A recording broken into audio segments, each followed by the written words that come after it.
Hello and welcome back to the FLOURBARN homestead. I'm Lily and today we're going to be making flaky biscuits with freshly milled flour. If you do not mill your own flour, you can definitely use whole wheat flour for this recipe or even all-purpose. We are so excited to now be affiliates for NutriMill. It's a brand we've been using for over 15 years. So if you're interested in getting a NutriMill grain mill or a Bosch mixer, be sure to use code FLOURBARN at checkout for $20 off.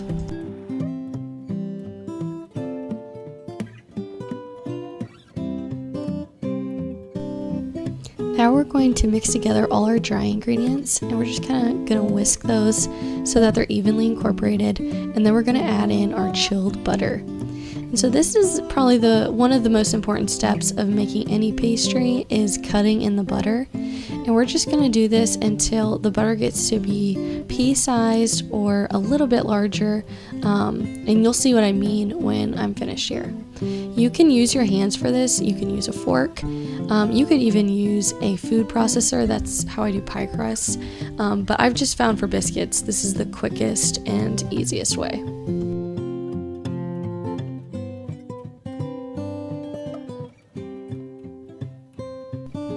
So here's what your butter and flour should look like when it's properly incorporated. And then we're going to add in our wet ingredients, which for this recipe we're adding an egg, and that's going to kind of be an extra leavening agent so that we don't end up with dense biscuits, which is often something we worry about when using fresh milled grains for pastries. Sometimes they can turn out a little more dense, but if you know how to counteract that, you can still end up with delicious baked goods.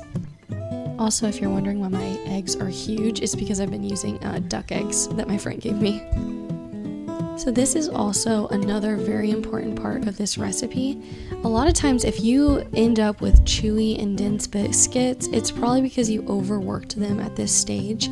That's why I love to use a Danish whisk. It really efficiently mixes wet and dry ingredients, and so you don't have to overwork the dough for all the dry ingredients to get in.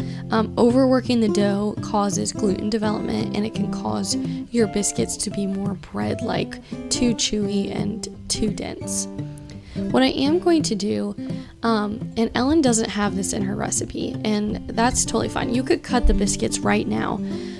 But for years I bought store-bought biscuits when I was in college and I was first married, and my husband just loved how they pulled apart really easily and he could just slather on jam and butter. So I want that same flaky kind of biscuit, and that's why I laminate my biscuit dough. So what I do is I laminate it 10 times, and this just helps to create layers within the biscuit that make it easy to pull apart. So I roll my dough out, and then I cut it in half and I stack it, and then I roll it out again, and I do that 10 times. And then I'm going to do the final rollout, and then I'll cut my biscuits. But you don't have to do this part. There's so many ways to do biscuits. You can even do a drop biscuit, but that's how I like to do it, and that's how my husband likes them.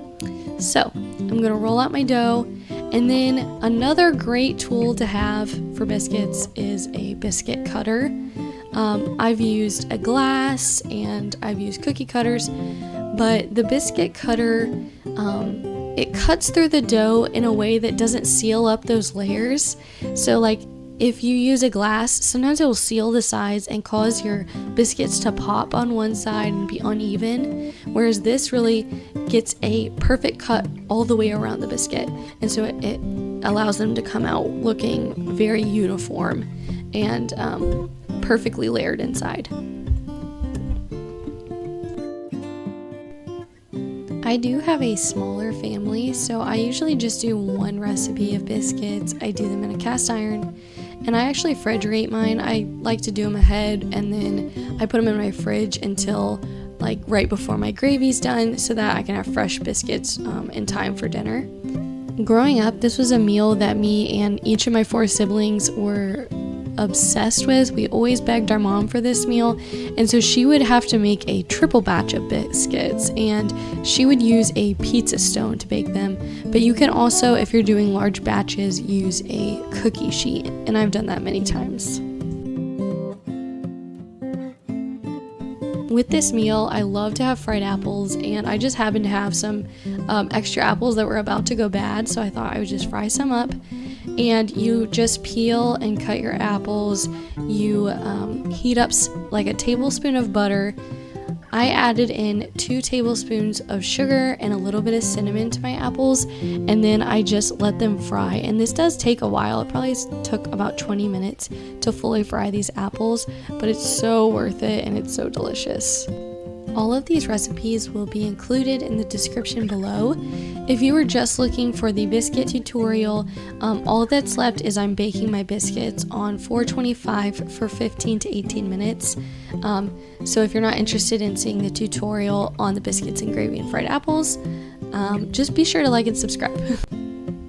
So what I'm doing now is just browning my sausage, and then once it's browned, I'm going to add in flour.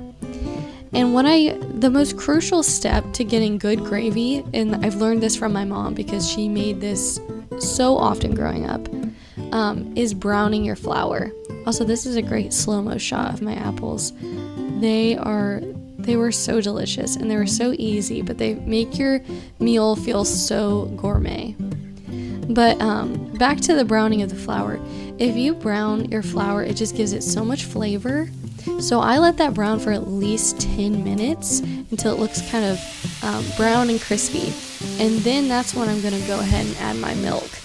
Because the flour isn't just working, it's going to be the thickening agent of your gravy, but you also want it to bring in flavor to your gravy.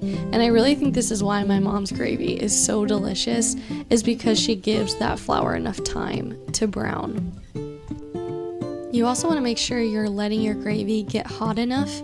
You don't want to get it so hot that it's overflowing on your pan, but you want to let it simmer a little bit and then give it a few good stirs. Make sure that all the flour isn't sticking to the bottom of your pan, and that it's getting throughout your gravy. And once it gets hot and it starts to simmer, you'll notice that it will slowly start to thicken. And if it's not thickening, you just need to give it more time and make sure that you have it hot enough. My son is so excited every time we have this meal. He's kind of in a picky phase of life, but this meal he like shovels down, and he asks for it days after we've had it. So I'm so excited for you to make it for your family, and I know that they're gonna love it as much as mine does.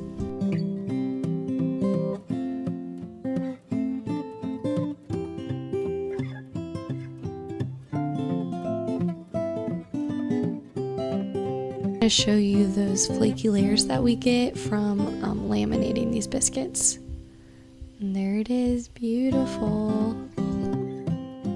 All these recipes are going to be in the description below, and if you want more content like this, be sure to like and subscribe to the FLOURBARN Homestead, and also check out our blog for more recipes. Thanks for watching.